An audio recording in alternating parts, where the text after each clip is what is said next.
బోధన్ పట్టణం మరియు పరిసర ప్రాంతాల్లో యథేచ్ఛగా సాగుతున్న ఇసుక అక్రమ రవాణాను వెంటనే అరికట్టాలని బోధన్ బీజేపీ నాయకులు పోలీసు ఉన్నతాధికారులను డిమాండ్ చేశారు.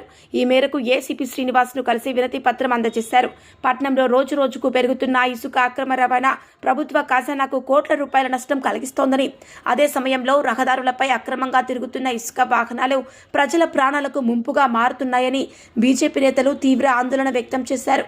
ప్రత్యేకంగా రాత్రి వేళల్లో అక్రమ ఇసుక రవాణా జోరుగా సాగుతున్నప్పటికీ సంబంధిత అధికారులు పట్టించుకోవడం లేదని ఆరోపించారు.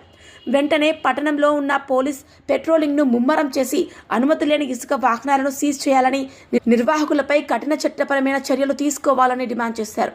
ఇసుక అక్రమ రవాణాను తక్షణమే అరికట్టకపోతే బోధన్లో పెద్ద ఎత్తున ఉద్యమ కార్యక్రమాలు చేపడతామని, ప్రజలతో కలిసి రోడ్డెక్కుతామని బీజేపీ నాయకులు స్పష్టం చేశారు.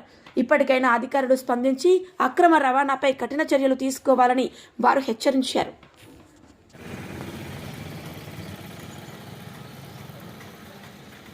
ప్రజలకు పోలీస్ వ్యవస్థపైన పోలీసులపైన అపారమైన నమ్మకం, గౌరవం ఉంది.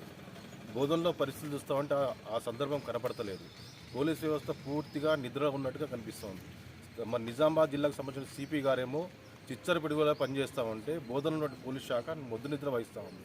ముఖ్యంగా మొన్న సాలూరులో జరిగిన సంఘటన, కల్దూరి దగ్గర జరిగిన సంఘటన, అమాయకుల ప్రాణాలు మరి గాలిలో కలిసిపోయినాయి.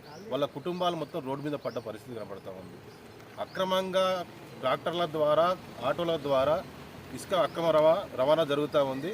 మరి ఇది పోలీస్ శాఖ వారు పట్టించుకోవట్లేదు. మరి అధికారుల సమయం లోపమో ఎక్కడ మరి కనిపెడుతూ ఉందో, మరి వాళ్ళ మధ్యన కోఆర్డినేషన్ ఎక్కడ, కానీ ఇదంతా అమాయకుల ప్రజలు మరి వాళ్ళ ప్రాణాలు గాలిలో కలిసిపోయిన పరిస్థితి వస్తూ ఉంది.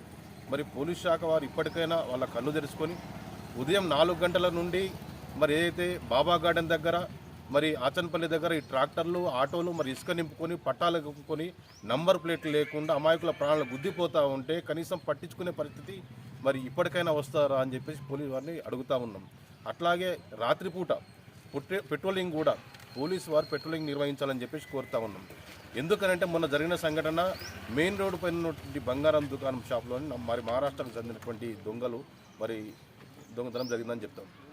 అదే రోజు రాత్రి స్థానికంగా ఉన్నట్టు మేమందరం కూడా ఏసీపీ గారు కూడా ఫోన్ చేయడం జరిగింది. రాత్రి టైంలో మరి పెట్రోలింగ్ నడుస్తలేదు సార్, కొద్దిగా చూడండి అని చెప్పేసి అడగడం జరిగింది. వారు కూడా సానుకూలంగా స్పందించి ఆ రోజు సీఏ గారు లేకపోవడం మూలంగా అట్లాంటి సంఘటనలు జరిగింది. మరి ఇట్లాంటి సంఘటనలు మరి పోలీస్ శాఖ వారికి దొంగలకు ఉన్న కోఆర్డినేషనా, దొంగలకు పోలీస్ శాఖ వారికి ఉన్న కోఆర్డినేషనా, లేకపోతే అక్రమంగా ఇసుక రవాణా చేస్తున్నటువంటి వాళ్ళ కోఆర్డినేషనా, ఏం జరుగుతూ ఉంది? మరి పోలీసులు ఇప్పటికైనా కళ్ళు తెరుచుకొని మరి వారి భరతం పట్టాలని చెప్పేసి కోరుతా ఉన్నాం. ముఖ్యంగా మరి ఏదైతే సాయంత్రం టైంలో పోలీస్ శాఖ వారు బండ్లను ఆపి వాళ్ళ నంబర్ ప్లేట్ల పైన ఫోటో కొట్టి మరి వాళ్ళకి చాలానే వేస్తూ ఉన్నారు.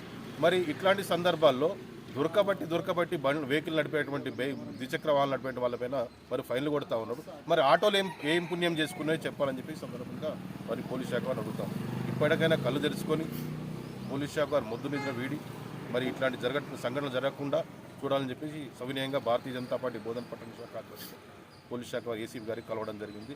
లేని ఎడల వారిపైన ఎటువంటి చర్యలు తీసుకోకపోతే పెద్ద ఎత్తున భారతీయ జనతా పార్టీ ఆధ్వర్యంలో ప్రజల సమస్యలపైన పోరాటం చేయడం ఈ సందర్భంగా ఏసీబీ వారికి హెచ్చరించడం జరిగింది. మన ఛానల్ ని వెంటనే సబ్స్క్రైబ్ చేసుకుని పక్కనే ఉన్న బెల్ ఐకాన్ కొట్టేసి నోటిఫికేషన్ ఆన్ లో పెట్టుకోండి.